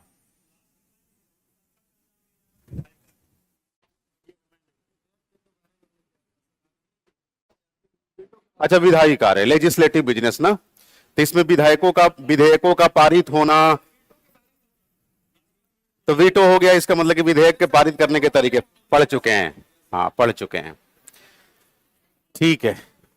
बिजनेस ऑफ पार्लियामेंट पढ़ना है ना, बिजनेस ऑफ पार्लियामेंट। अच्छा, विधेयकों के पारित होने के तौर तरीके में स्टेट लेजिस्लेचर के अंदर कैसे विधेयक पारित होते हैं बताया हूं कि नहीं?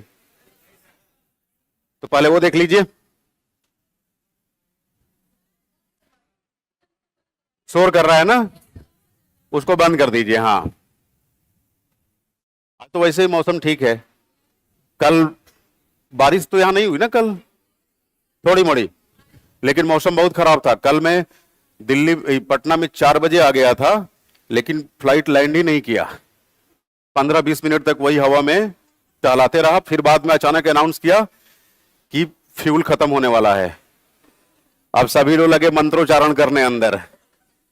तो फिर वाराणसी ले जाकर लैंड किया, वहां रिफ्यूलिंग किया। फिर थोड़ी देर बाद जब रनवे पे आया, तो रनवे पर आने के बाद कह रहा है कि there are some technical glitches, that's why we need to return to pavilion. चला गया पवेलियन, वापस लौट लगा दिया। फिर रात में 8 बजे वहां से टेक ऑफ किया, टेक्निकल ग्लिचेस दूर करने के बाद। कल की जर्नी बड़ी बेकार रही, और मैं यहाँ 8:30 पौने 9 में पहुंचा हूं, जबकि आइडियली मुझे 3:15 बजे पहुंच जाना था। मेरी शाम की 2 क्लासेस सस्पेंड करनी पड़ी इस चक्कर में। तो हो जाता है कई बार ऐसे। बारिश होती तो दिक्कत नहीं, वो पूरा मौसम एकदम काला हो रखा था, धुंध, इस वजह से वो लैंड नहीं किया। वो ठीक ही किया सुरक्षा कारणों से।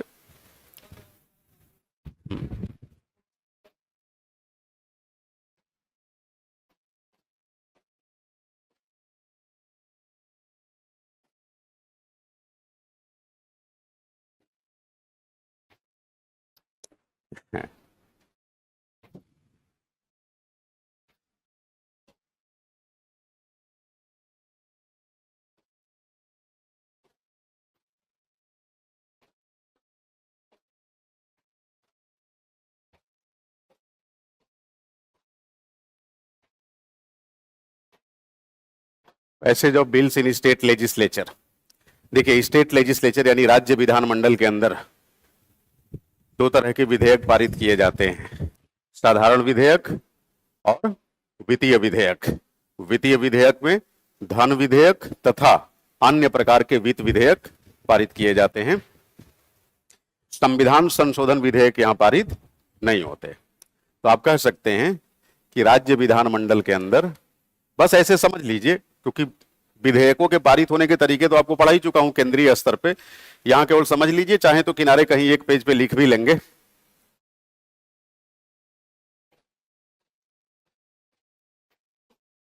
राज्य विधानमंडल द्वारा पारित किए जाने वाले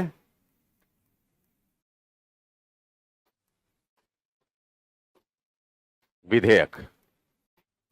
मैं आपको यह भी पढ़ा चुका था कि कब विधेयक लैप्स करता है, कब लैप्स नहीं करता, पढ़े है ना।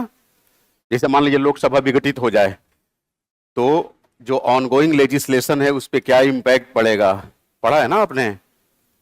नोटबुक उल्टाओ, देखो पढ़े हैं।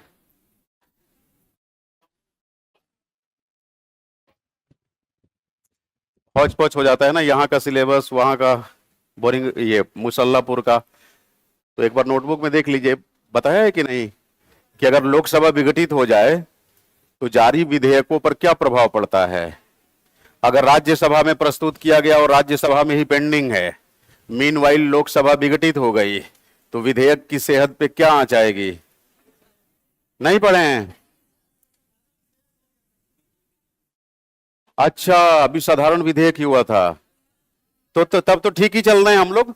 राज्य विधानमंडल के अंदर देख लेते हैं साधारण विधेयक कैसे पारित होता है, उसके बाद धन विधेयक, अन्य वित्त विधेयक और संविधान संशोधन विधेयक, इन तीनों के पारित होने के तरीके पढ़ेंगे। फिर पढ़ेंगे कि अगर लोकसभा विघटित हो गई और मान लीजिए जो जारी विधेयक है उस पर क्या प्रभाव पड़ेगा विघटन के बाद, ये जानना था, है ना। ठीक ठीक, हम टॉपिक के साथ कनेक्ट कर लिए। बस अभी यहां हम जानेंगे कि जो साधारण विधेयक है, क्योंकि राज्य विधानमंडल के अंदर कितने तरह के विधेयक पेश किए जा सकते हैं, पेश और पारित, साधारण, और अगर मान लीजिए वित्त विधेयकों को अलग अलग भागों में तोड़कर देखें तो कह लीजिए धन विधेयक और अन्य वित्त विधेयक, है ना, क्योंकि धन विधेयक भी एक वित्त विधेयक ही है। अन्य वित्त विधेयक, अब अगर आपसे कोई कहे कि संविधान संशोधन विधेयक क्या राज्य विधानमंडल के अंदर प्रस्तुत किया जा सकता है, क्या पारित किया जा सकता है, जवाब होगा नहीं। ठीक है, देखिए राज्य विधानमंडल के अंदर कैसे विधेयक पारित होते हैं, इसकी आइडियल अगर हम एग्जाम्पल कंसीडर करें तो मुझे लगता है कि बाई कैमरल लेजिस्लेचर को कंसीडर करना चाहिए, क्योंकि अगर यूनिकैमरल की बात करेंगे, एक सदनीय व्यवस्था की बात करेंगे तो बड़ा आसान है, विधानसभा से पारित हो जाएगा, गवर्नर के पास चला जाएगा, गवर्नर चाहे तो हस्ताक्षर कर दे या राष्ट्रपति के लिए आरक्षित कर ले। पहले यह अवधि तय नहीं थी, लेकिन हालिया न्यायिक निर्णय के पश्चात यह तय हो गया कि राज्यपाल राष्ट्रपति के लिए जब आरक्षित करेंगे विधेयक को, तो राष्ट्रपति को 3 महीने के भीतर भीतर उस पर अपना निर्णय देना होगा। ठीक है, इसको लेकर खूब हो हल्ला मचा हुआ है कि न्यायपालिका विधायिका के परिक्षेत्र में हस्तक्षेप कर रही है ना। राष्ट्रपति देश के सर्वोच्च संवैधानिक प्रमुख हैं, उनकी शक्तियों में कटौती करने का अधिकार न्यायपालिका के पास नहीं है। ये विधायिका के द्वारा इस तरह की बयानबाजी अपने आप में आप कह सकते हैं निराशाजनक है। क्यों भाई, आप राष्ट्रपति का पर जब मर्जी तब कतर देते हैं, और न्यायपालिका ने अगर मामलों की गंभीरता को देखते हुए रचनात्मक निर्णय लिया तो आपको संवैधानिक प्रमुख याद आने लगे। किसको नहीं मालूम है कि संसदीय शासन व्यवस्था में संवैधानिक प्रमुख नाम मात्र का ही प्रमुख होता है। संवैधानिक प्रमुख के नाम पर शक्तियों का उपभोग कौन करता है? विधायिका करती है, कार्यपालिका करती है।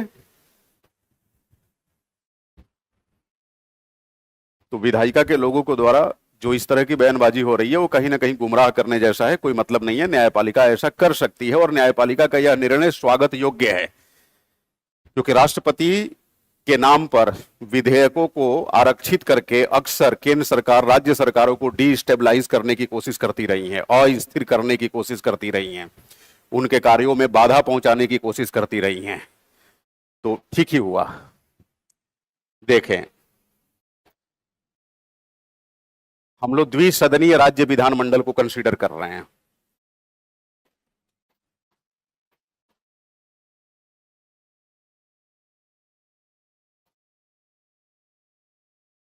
विधानसभा,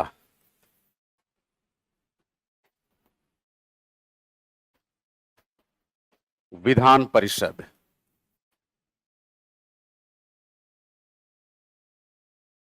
राज्यपाल। ध्यान रखिएगा, मुख्य परीक्षा के सवाल जो बन रहे हैं ना पॉलिटी के, वो बेसिकली लेजिस्लेशन से ही ज्यादा बन रहे हैं क्वेश्चन, आजकल का अगर ट्रेंड देखा जाए तो, है ना।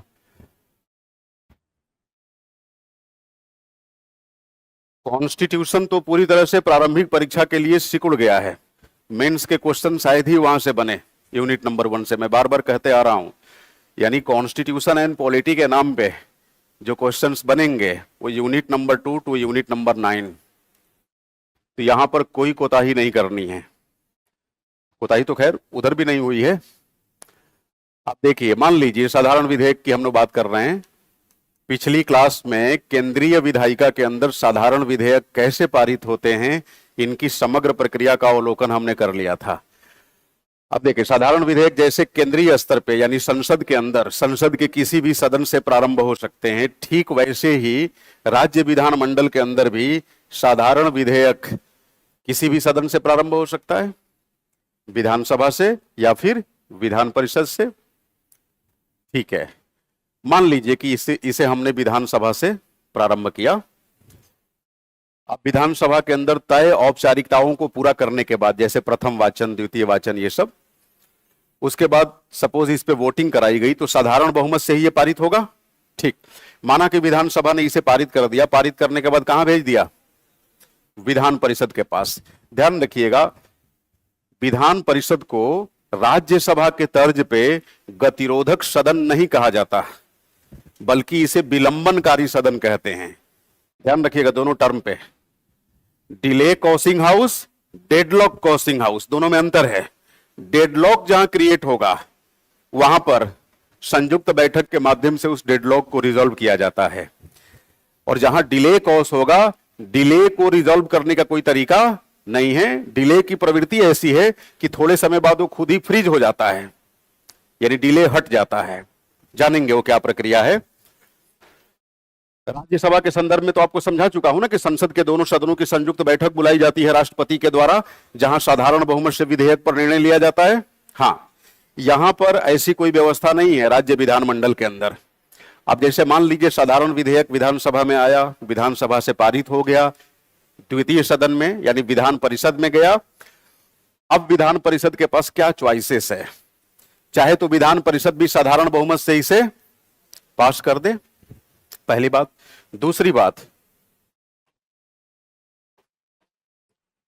चाहे तो विधान परिषद इसके अंदर XYZ रिकमेंडेशन सजेस्ट करके इसे क्या कर दे, विधानसभा के पास वापस कर दे। क्लियर ये बात?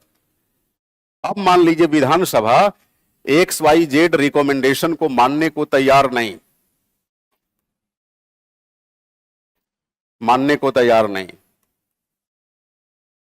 और जिस रूप में इसने विधेयक पारित किया था दोबारा उसी रूप में पारित कर दे, तो पारित होने के बाद यह विधेयक कहां जाएगा?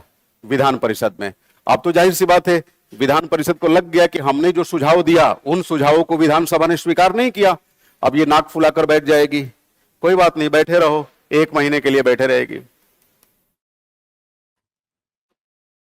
केवल 1 महीना। ध्यान रखिएगा 1 महीने बाद क्या होगा, ये खुद ब खुद राज्यपाल के पास आ जाएगा। इसे डेडलॉक नहीं कहेंगे, क्या बोलेंगे? डिले।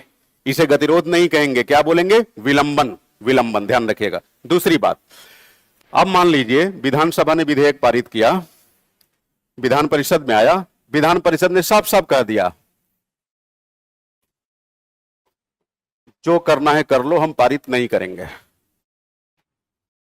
अब क्या करना होगा? 1 महीने के लिए इंतजार किया जाएगा। फिर जब जैसे इन्होंने मना किया, 1 मंथ के लिए इंतजार। 1 महीने के बाद क्या होगा? ये यहां तक की बात क्लियर है? तीसरी कंडीशन, विधान परिषद ने कोई निर्णय ही नहीं लिया 3 महीने तक। अब विधानसभा इंतजार कर रही है कि विधान परिषद विधेयक पर क्या निर्णय ले रही है, या तो मना ही कर दे ताकि उसी दिन से 1 महीना काउंट हो जाएगा। अब ये ना बोल रही है ना हाँ बोल रही है, तो ऐसी स्थिति में 3 महीने तक इंतजार होगा। ठीक है, 3 महीने के बाद ये विधेयक क्या होगा? विधानसभा के पास चला जाएगा। अब विधानसभा इसे दोबारा पास करेगी, कोई रिकमेंडेशन तो है नहीं, जिस रूप में पास किया था उसी रूप में दोबारा पास करेगी। पास करके फिर भेजेगी इसे कहां? विधान परिषद के पास।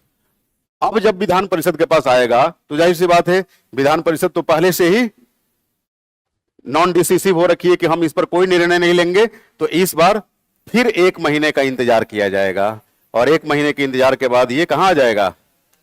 तो जरा बताइए, विधान परिषद विधानसभा द्वारा पारित विधेयक पर अधिकतम कितने महीने का विलंबन पैदा कर सकती है? 4 महीना। 3 + 1। किन परिस्थितियों में विलंबन पैदा होगा आपको मालूम है? उम्मीद करता हूं समझ गए होंगे। चलिए अब आते हैं राज्यपाल महोदय के पास। इनके पास विधेयक आएगा तो इनके पास कौन कौन सी शक्तियां हैं? हूबहू जैसे राष्ट्रपति के पास जो शक्तियां हैं केंद्रीय विधेयकों को लेकर, वो इनके पास भी है। बट अब नए डेवलपमेंट के अनुसार इनके द्वारा आरक्षित विधेयक राष्ट्रपति के द्वारा हर हाल में 3 महीने के भीतर असेंटेड होगा ही होगा। तो आप कह सकते हैं कि राज्यपाल चाहे तो विधेयक पर हस्ताक्षर कर दे, या फिर चाहे तो राष्ट्रपति के लिए आरक्षित कर दे। आरक्षित, ये धन विधेयक भी आरक्षित कर सकते हैं, अनुच्छेद 200 में साफ साफ लिखा हुआ है।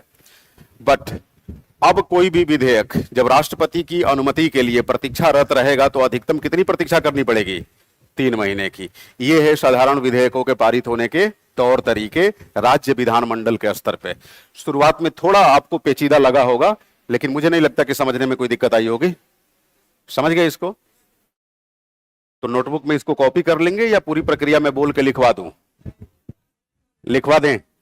यही कर लेते हैं। हाँ, कर लीजिए, सारी कंडीशन आपके सामने है।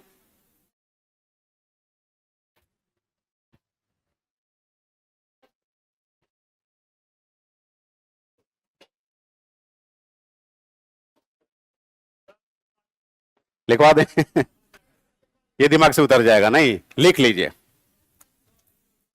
लिख लीजिए। हेडिंग क्या डालेंगे?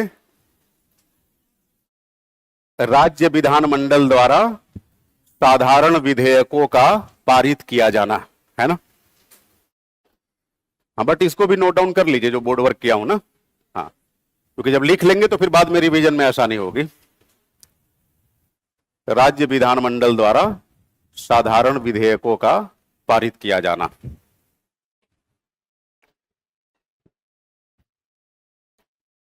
लिखिए, केंद्रीय संसद की ही तर्ज पर,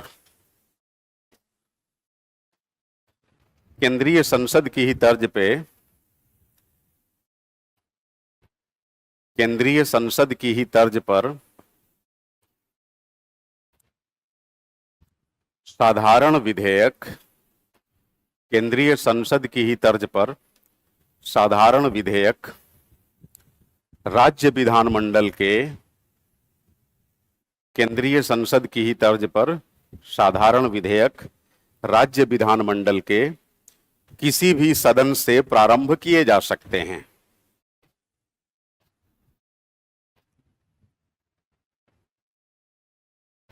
किसी भी सदन से प्रारंभ किए जा सकते हैं जहां इन्हें साधारण बहुमत से पारित किया जाता है, जहां इन्हें साधारण बहुमत से पारित किया जाता है।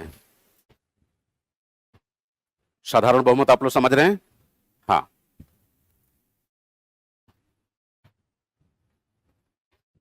माना कि कोई साधारण विधेयक राज्य विधानसभा में प्रस्तुत किया गया, माना कि कोई साधारण विधेयक राज्य विधानसभा में प्रस्तुत किया गया तथा पारित होने के उपरांत, तथा पारित होने के उपरांत, तथा पारित होने के उपरांत राज्य विधान परिषद में भेज दिया गया। पारित होने के उपरांत राज्य विधान परिषद में भेज दिया गया। पारित होने के उपरांत राज्य विधान परिषद में भेज दिया गया। ऐसी स्थिति में राज्य विधान परिषद के पास, ऐसी स्थिति में राज्य विधान परिषद के पास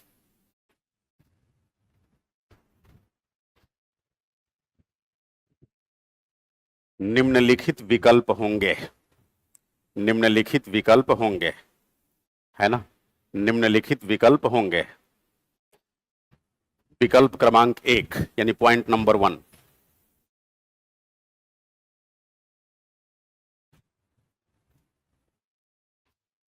यदि राज्य विधान परिषद भी विधेयक को, यदि राज्य विधान परिषद भी विधेयक को, यदि राज्य विधान परिषद भी विधेयक को साधारण बहुमत से पारित कर देती है तो वह विधेयक सीधे राज्यपाल के पास पहुंच जाएगा। वह विधेयक सीधे राज्यपाल के पास पहुंच जाएगा।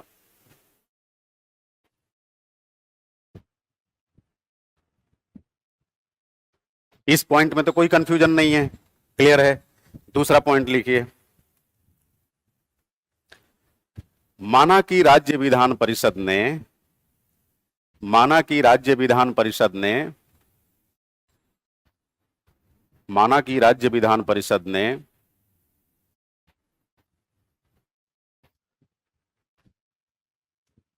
संबंधित विधेयक के मद्देनजर, संबंधित विधेयक के मद्देनजर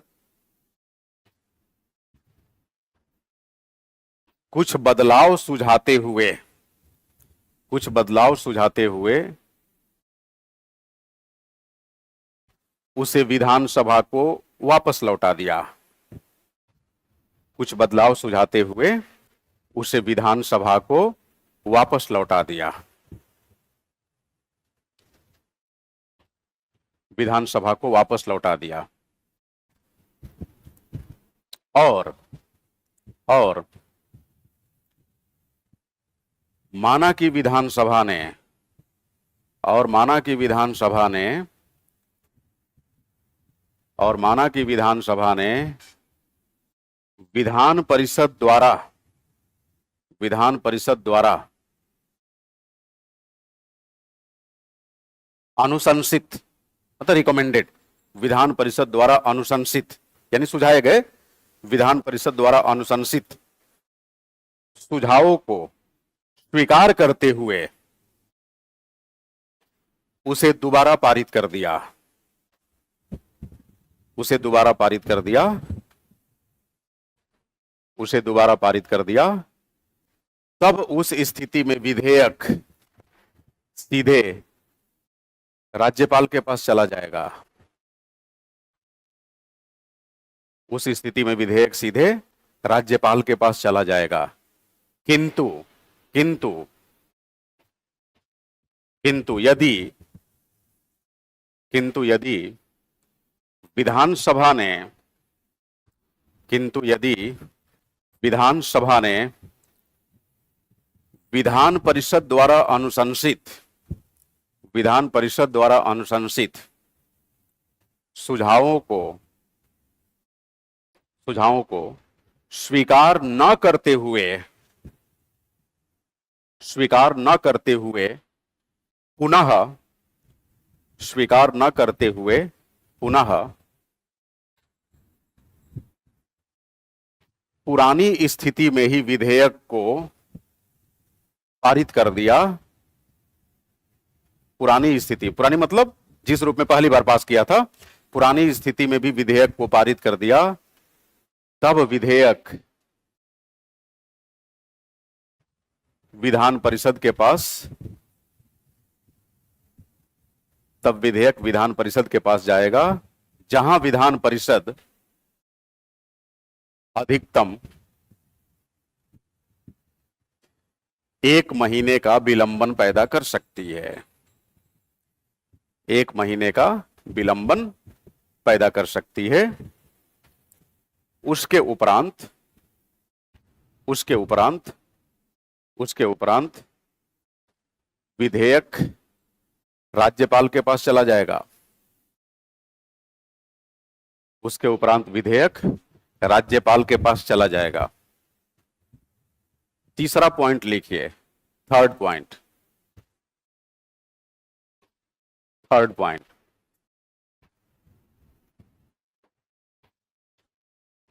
माना कि विधान परिषद ने विधेयक को पारित करने से साफ साफ इंकार कर दिया। माना कि विधान परिषद ने विधेयक को पारित करने से साफ साफ इंकार कर दिया।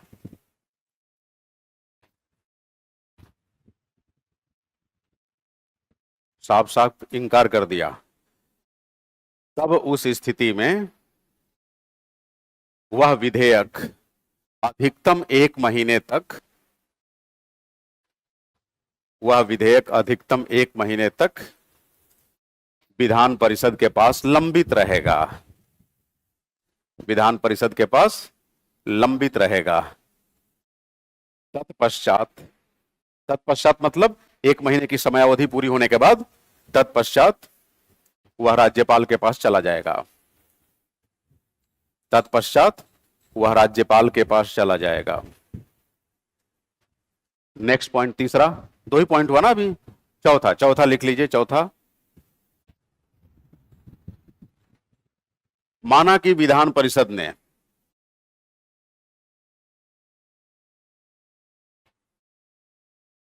विधेयक पर किसी भी तरह का निर्णय लेने से मना कर दिया या किसी भी तरह का निर्णय नहीं लिया, ऐसी स्थिति में वह विधेयक कुल 3 महीने तक विधान परिषद में लंबित रहेगा। कुल 3 महीने तक विधान परिषद में लंबित रहेगा। उसके उपरांत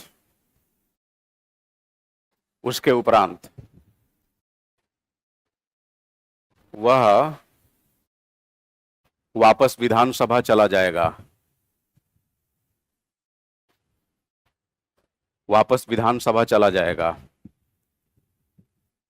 जहां दोबारा विधानसभा उसे पारित करेगी।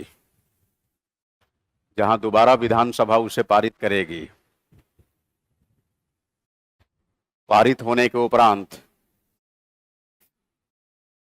पुनः विधान परिषद आएगा।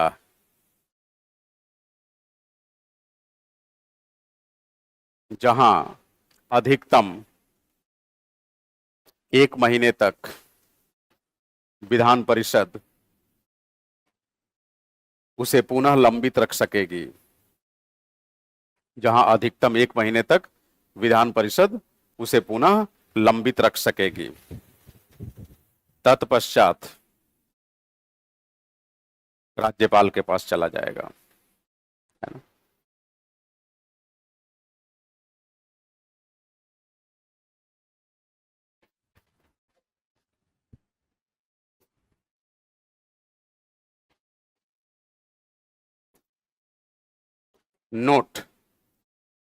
नोट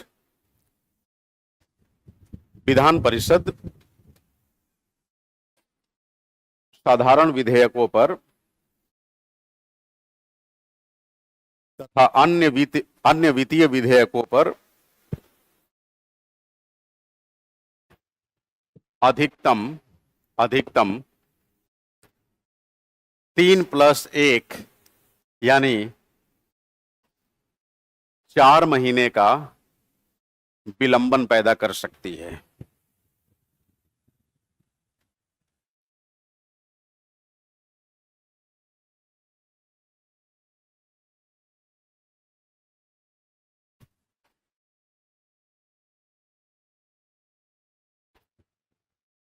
विधान परिषद को राज्यसभा की तरह गतिरोधक सदन नहीं माना जाता। राज्यसभा की तरह गतिरोधक सदन नहीं माना जाता। यह महज विलंबनकारी सदन है।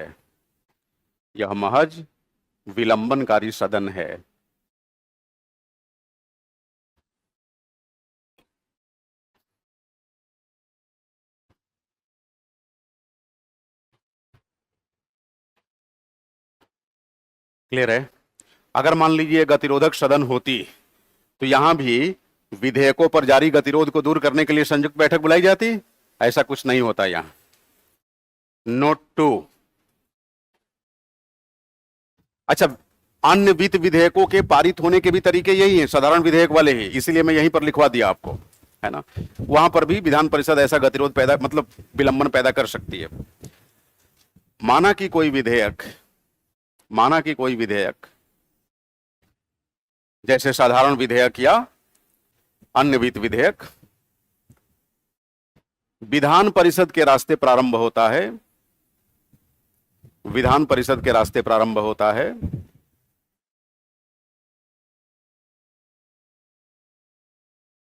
अब आप कहेंगे अन्य वित्त विधेयक विधान परिषद के रास्ते कैसे प्रारंभ होगा? कैटेगरी 2 वाला हो सकता है। समझ रहे मेरी बात?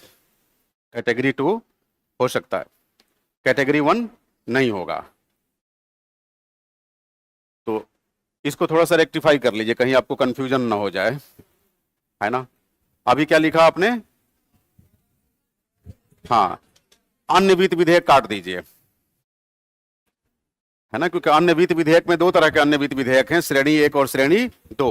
श्रेणी 2 किसी भी सदन से प्रारंभ हो सकता है, लेकिन श्रेणी 1 लोकप्रिय सदन से ही प्रारंभ होता है। तो साधारण विधेयक ही लिख लीजिए।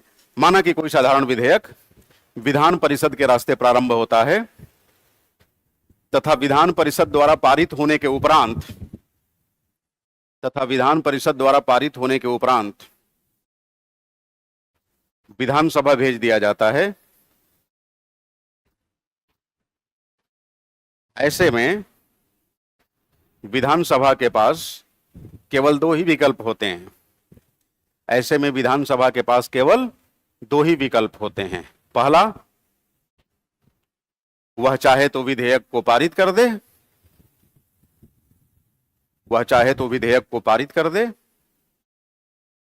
पारित होने के उपरांत विधेयक राजभवन चला जाएगा।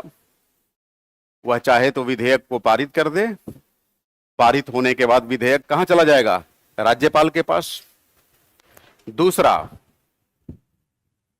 चाहे तो विधेयक को पारित ना करे, और पारित नहीं करेगी तो क्या होगा? विधेयक का लैप्स, खत्म। हाँ, चाहे तो विधेयक को पारित ना करे, ऐसी स्थिति में विधेयक मृत घोषित कर दिया जाएगा।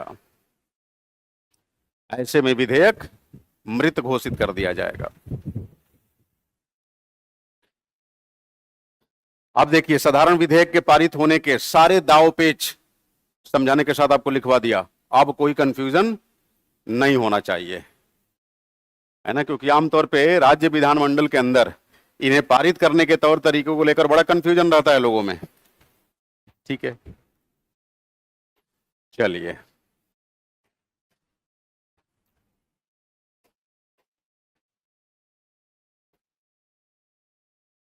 Central legislature, state legislature. इस बैकग्राउंड को चेंज कर दो यार, ये कैसा बैकग्राउंड लगा दिए। कौन सा कलर इस पे चलेगा? रेड चलेगा? हाँ, ये चलेगा ना? चेंज ही कर दीजिए, ब्लैक कर दीजिए ना, ब्लैक कर दीजिए, सबसे बढ़िया। हाँ, ये आइडियल कलर है। हाँ, शुरू से ही पौराणिक दौर से ही श्याम पट्ट का प्रचलन है, जिसको ब्लैक बोर्ड कहते हैं। ये तो आधुनिक दौर में हम लोगों ने एक्सपेरिमेंट कर डाले 50 तरह के।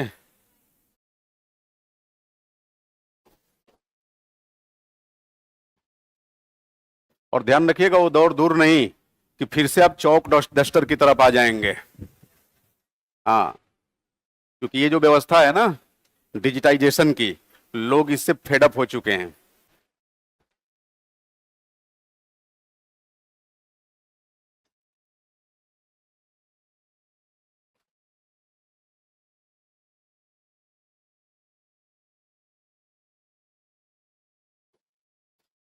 एडुकेशन को चाहे आप कितना भी व्यवसाय बनाने की कोशिश करें, ये 100% व्यवसाय हो ही नहीं सकता। समझ रहे हैं? कुछ गतिविधियां ऐसी होती हैं जिनकी प्रकृति बड़ी यूनिक होती है। आप किसी से भी कुछ सीखते हैं, आप खुद ही सोचिए, तो एक मन में आपको नहीं लगता कि एक श्रद्धा का भाव आ जाता है, चाहे वो कोई भी व्यक्ति हो। अगर उससे हमने कुछ सीखा तो एक अंदर से फीलिंग आती है कि दिल से इन्हें धन्यवाद बोलें। ये केवल टीचिंग सेक्टर में ही हो सकता है, और कहीं नहीं हो सकता। और जगह कॉस्ट बेनिफिट एनालिसिस होती है। इस सेक्टर को भी कारपोरेटाइज करने की कोशिश की जा रही है, लेकिन कारपोरेटाइजेशन के नाम पे लोग अपनी भद पिटा रहे हैं और कुछ नहीं हो रहा है। और थोड़े दिनों में इतनी भद पिट जाएगी कि लोग इससे दूरी बनाने लगेंगे। आजकल की कोचिंगों में क्या होता है, प्रबंधन का दायित्व तो किसे सौंप दिया जाता है? उन लोगों को जो कहीं स्विगी से आया है, कोई जोमेटो से आया है, कोई कार देखो से आया है, उसके जिम्मे दे दिया गया, तुम बिजनेस हेड हो, तुम्हें बिजनेस बढ़ाना है। अब वो क्या करेगा? वो दलाली के सिवाय कुछ कर पाएगा?